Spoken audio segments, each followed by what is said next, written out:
En este día, amigo oyente, llegamos al capítulo 7 del libro de Daniel, y como indicamos en nuestro programa anterior, llegamos ahora a una nueva sección donde el énfasis se coloca muy directamente sobre la profecía.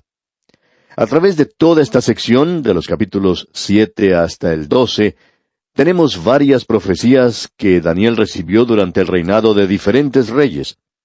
El énfasis aquí es sobre la profecía, en contraste con la primera sección donde el énfasis se daba a la historia. Ahora, en el capítulo 7, tenemos la visión de Daniel de las 4 bestias concernientes a los 4 reinados de los tiempos de los gentiles. Estas visiones tuvieron lugar durante el mismo período que Nabucodonosor tuvo su sueño en cuanto a aquella imagen de varios metales. Usted recordará cuando Dios le habló a ese rey. Allí él pudo ver 4 reinos donde Nabucodonosor y su reino de Babilonia eran el número 1. Creemos que podemos comprender lo que está detrás de todo esto. Nabucodonosor se preguntaba en cuanto a lo que sucedería en el futuro. Él se encontró a sí mismo elevado a una posición muy alta. Ahora él es un gobernante mundial, y eso era algo nuevo, nunca había tenido lugar antes. Él se ve ocupando una posición bastante singular. Esto no ha tenido lugar desde que Adán se encontró en el jardín de Edén, y él recibió dominio sobre las cosas allí. Ahora este hombre Nabucodonosor recibe dominio, y él se preguntaba en cuanto al futuro, y Dios le habló a él a través de esta estatua, de esa imagen, de muchos metales, mostrándole que iba a haber 4 reinos mundiales de los gentiles, y no 5 ni 3, sino 4. La mayor parte de todo esto, digamos de paso, ya se ha cumplido. A nosotros nos toca vivir durante la época del 4º metal, de la 4ª bestia, como veremos. Aparentemente, nosotros estamos muy cerca del final de ese período. Nadie puede ni siquiera especular en cuanto a esto porque nosotros no lo sabemos, pero por lo menos nos encontramos en este período. Puede durar por mucho tiempo aún. Daniel, pues, recibe este sueño por la sencilla razón de que después de haber sido puesto a un lado por Nabónido y por Belsasar, y Daniel aparentemente había sido el primer ministro de Nabucodonosor, ahora tiene mucho tiempo para meditar, para pensar, y nos imaginamos para escribir. Y durante esa época, él también especulaba en su mente de cómo el sueño de Nabucodonosor encajaba con las profecías de Isaías, de Jeremías, y de las promesas que Dios le había hecho a David. Él había dicho que uno de su linaje se sentaría sobre el trono. Así es que Dios ahora le habla a Daniel, y él recibe estas visiones. En lugar de ver esa imagen de varios metales, que demostraban la fuerza exterior y la majestad y gloria del reino, lo que ellos tuvieron y lo que tenemos hoy, a Daniel se le revela la naturaleza interna. Esa naturaleza interna, el verdadero carácter de esas naciones, demuestran que son bestias salvajes. Y creemos que todo lo que uno tiene que hacer es leer la historia de la humanidad. Amigo oyente, las naciones del mundo no son ninguna excepción. Pueden ser realmente brutales. Es muy bueno hoy ser un poco idealista y levantar un cartelón que diga paz. Amigo oyente, usted y yo estamos viviendo en un mundo donde hay bestias salvajes. No se encuentran en jaulas, sino que están sueltas y es mejor esconder ese cartel de protesta porque alguien puede atacarle a usted. Estamos descubriendo en nuestros días que es imposible quitarle las armas a la gente y hacer de ellos personas buenas, dulces y amables. Es imposible hacer personas civilizadas sencillamente hablando o dando lecciones en cuanto a ser bueno y amenazando a la gente con darle unas palmaditas si desobedecen. El hombre, amigo oyente, tiene la muerte en su corazón. Las naciones son bestias salvajes, y vamos a ver algunas bestias salvajes aquí en este pasaje, y vamos a ver todas estas, y vamos a destacar cada una de ellas al avanzar en esta lectura. En los primeros 8 versículos de este capítulo 7 de Daniel, tenemos la visión de las 4 bestias, y en el programa anterior nos familiarizamos un poco con ellas. Ahora el primer versículo de este capítulo 7, leamos otra vez, dice: En el primer año de Belsasar, rey de Babilonia, tuvo Daniel un sueño y visiones de su cabeza mientras estaba en su lecho. Luego escribió el sueño y relató lo principal del asunto. Históricamente se ubica esto para nosotros en el primer año del rey Belsasar. Esto era hacia el fin de la gloria de este reino. Belsasar estaba reinando en Babilonia la noche en que el general persa Gobías penetró por debajo de los muros de la ciudad, donde acostumbraban a correr las aguas del canal, pero por donde pasaron ahora sus ejércitos y se apoderaron de la ciudad. Daniel está prácticamente ocupando un lugar anónimo en el reino. Y pensamos que él ahora tiene más oportunidad de prestar atención a la palabra de Dios y a la Escritura, y fue quizá durante este período en que él escribió la primera parte del libro de Daniel. Aquí se nos dice que él tuvo visiones, y se sugiere que las primeras 3 bestias fueron incluidas en la primera visión, y la segunda visión tiene que ver con la 4ª bestia solamente, y en la tercera visión se ve el cielo. Así es que, en realidad tenemos 3 visiones, y se nos dice que él escribió el sueño. Esto nos revela que él está ahora escribiendo durante este período. Ahora el versículo 2 del capítulo 7 de Daniel dice, Daniel dijo, miraba yo en mi visión de noche, y he aquí que los 4 vientos del cielo combatían en el gran mar. Los 4 vientos combatían en el gran mar, lo cual representan al Mediterráneo. Y estos vientos nos hablan de la agitación y de la propaganda, de la opinión pública y del servicio público. Ahora usted puede preguntar, ¿cómo saben eso? Bueno, usted puede leer allá en el Evangelio según San Mateo, capítulo 13, versículos 4 al 7. También en Apocalipsis, capítulo 13, versículo 1. Y en Isaías, capítulo 57, versículo 20. Quisiéramos leer otra vez lo que nos dice allá el capítulo 17 de Apocalipsis, versículos 1 y 15. Escuche usted. Vino entonces uno de los 7 ángeles que tenían las 7 copas, y habló conmigo diciéndome, Ven acá y te mostraré la sentencia contra la gran ramera, la que está sentada sobre muchas aguas. Pasando ahora al versículo 15 leemos, Me dijo también, Las aguas que has visto donde la ramera se sienta, son pueblos, muchedumbres, naciones y lenguas. Así es que tenemos aquí que el viento está soplando con gran fuerza sobre las aguas. Por lo general el viento sopla solamente de una dirección a la vez, pero aquí tenemos a un torbellino, un remolino de viento, a un viento que sopla de todas las direcciones. Y se nos dice que hay gran violencia. Esto nos refiere aquí a las condiciones desordenadas en las cuales se levantaron estas 4 naciones.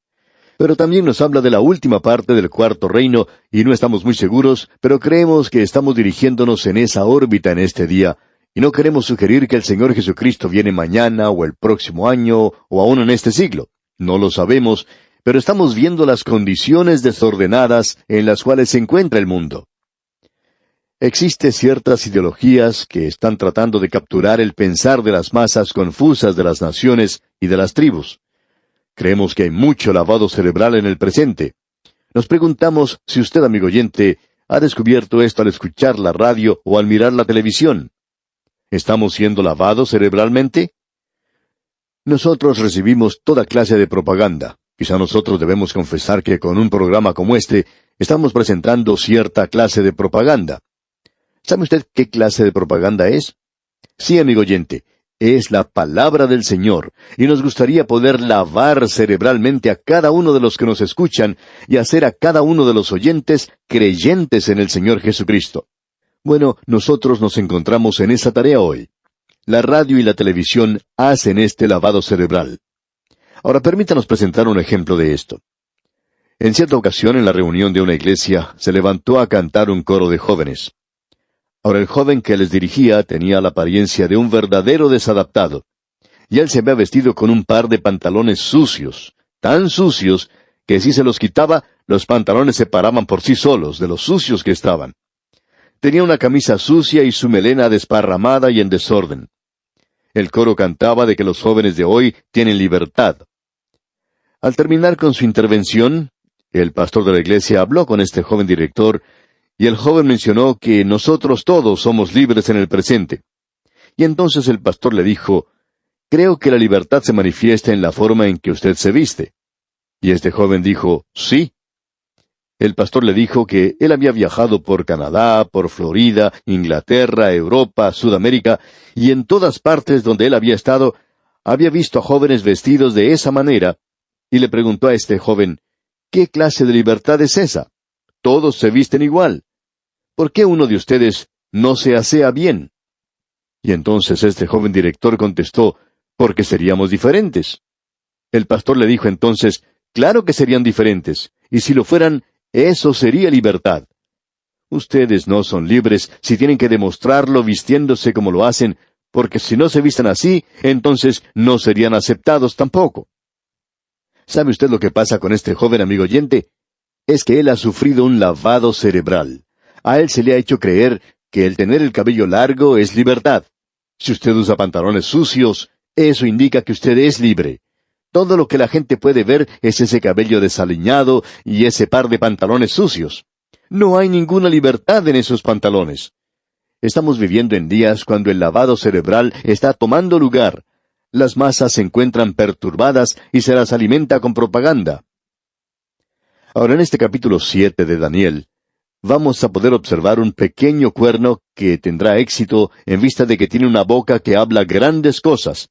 Será capaz de poder convencer al mundo de que él es lo mejor cuando aparezca. Será el hombre de Satanás. El Señor Jesucristo dijo, «Yo he venido en nombre de mi Padre y no me recibís. Si otro viniere en su propio nombre, a ese recibiréis». El humanismo hoy está glorificando a la humanidad en todas partes. Ellos glorifican a los que tienen cargos públicos. Ellos están glorificando a los actores de cine, y estos, por supuesto, se glorifican el uno al otro. Ellos tienen el control de los medios de información y han hecho que este mundo y sus cosas, como el teatro, parezcan algo respetable, cuando fue el teatro lo que trajo gran inmoralidad al mundo griego. Muchos de los escritores griegos hablan muy claramente diciendo lo que fue el teatro y cómo corrompió la moral de los griegos.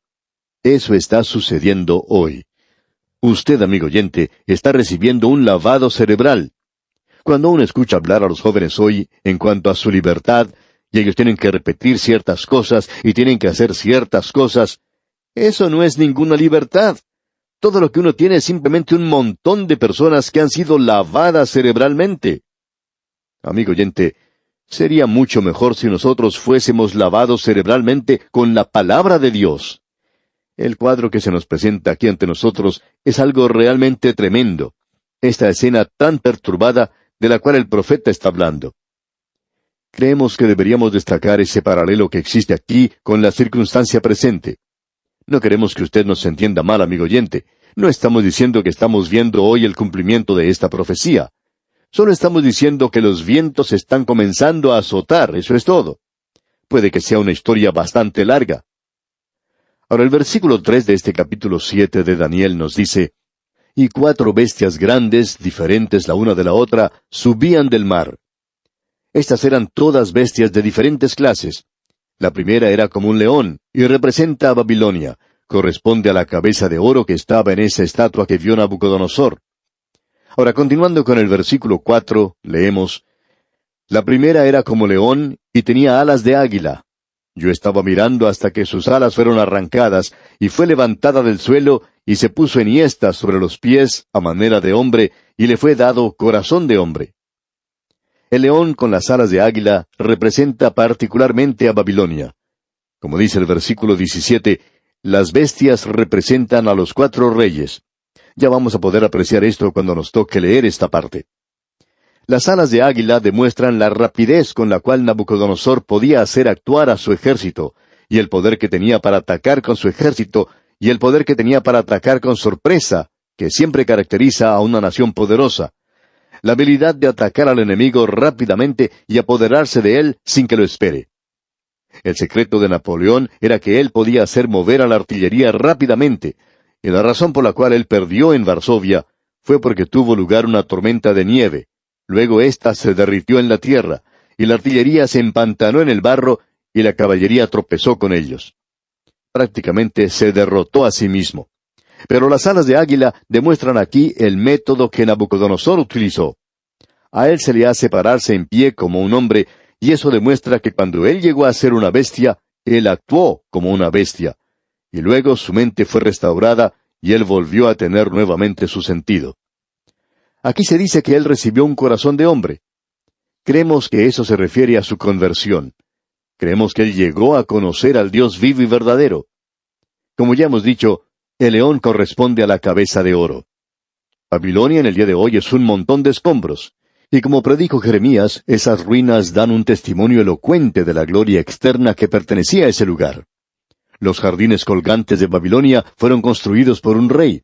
Él se casó con una muchacha de las montañas, y Babilonia estaba en un lugar plano, en una planicie. Él hizo construir entonces esos jardines colgantes de Babilonia para ella, para que no extrañara su casa, su ambiente. Y esos jardines colgantes llegaron a ser una de las 7 maravillas del mundo de entonces. Luego tenemos ese gran almenar, igual que la Torre de Babel. Afuera tenía como un camino hecho de ladrillos. Sobre la cúspide había un altar donde se ofrecía sacrificios humanos. Esa nación también tenía un sistema postal que no le tenía envidia a ningún otro. Tenían agua corriente y hasta bañeras. Eran pues un gran pueblo, digamos de paso. Tenían una biblioteca. Eran un pueblo muy literario. Esa era la cabeza de oro. No hubo ningún reino como este, y aún las ruinas que han sido excavadas hoy nos cuentan una tremenda historia.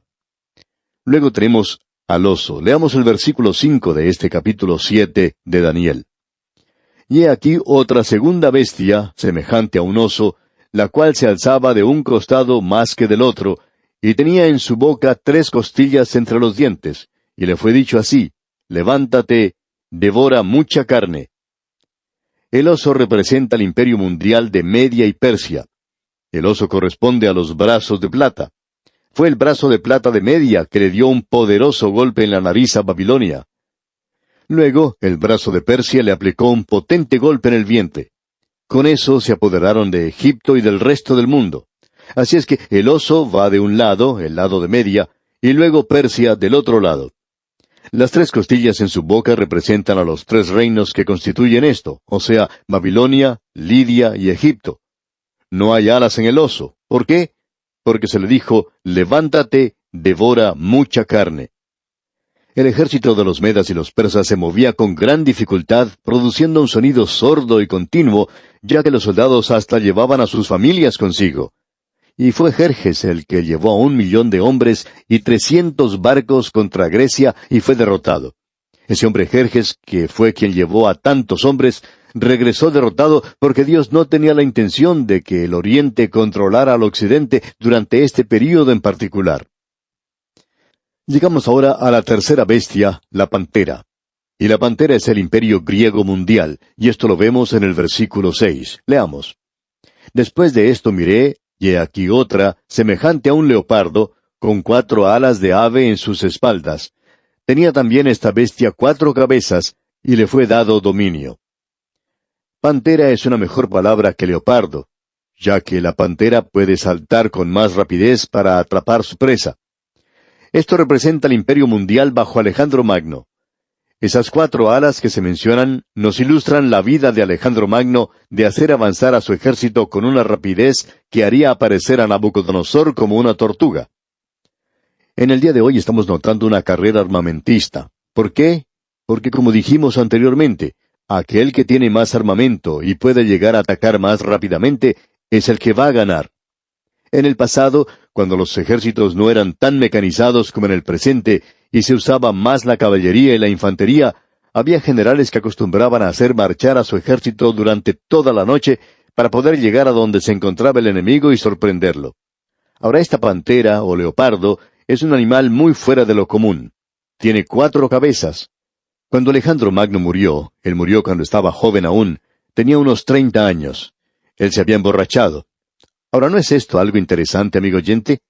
Babilonia cayó cuando sus príncipes estaban borrachos, y también fue lo mismo con Alejandro. Su imperio cayó de la misma manera, y ya veremos esto nuevamente. Nuestras naciones, amigo oyente, están en el mismo camino. Estamos viviendo en días cuando el beber socialmente es algo muy aceptado. No queremos que nuestros hijos fumen marihuana, pero no nos preocupamos porque ellos beban cuando lleguen a ser adultos, o antes de eso. Estas 4 cabezas aquí demuestran, por tanto, la forma en que los 4 generales de Alejandro Magno se dividieron en el imperio mundial que él había formado, porque cada uno de ellos no podía dominarlo por sí mismo. Y Cesandro se apoderó de Macedonia y Grecia, Lisímaco tomó para sí Asia Menor, Seleuco tomó Siria, y luego tenemos a Antíoco Epífanes, que se muestra en el próximo capítulo como pequeño cuerno, que provocó tales trastornos en Jerusalén en el templo. Y luego tenemos a Ptolomeo, quien se apoderó de Egipto, y por supuesto, Cleopatra vino de ese lugar. Así fue como se dividió el imperio hasta lo último, y luego el cuarto apareció. Y veremos eso, Dios mediante, en nuestro próximo programa. Le recomendamos, sin embargo, que lea los siguientes versículos de este capítulo 7 de Daniel para estar mejor informado del contenido de nuestro próximo estudio. Es nuestra oración que Dios le bendiga ricamente.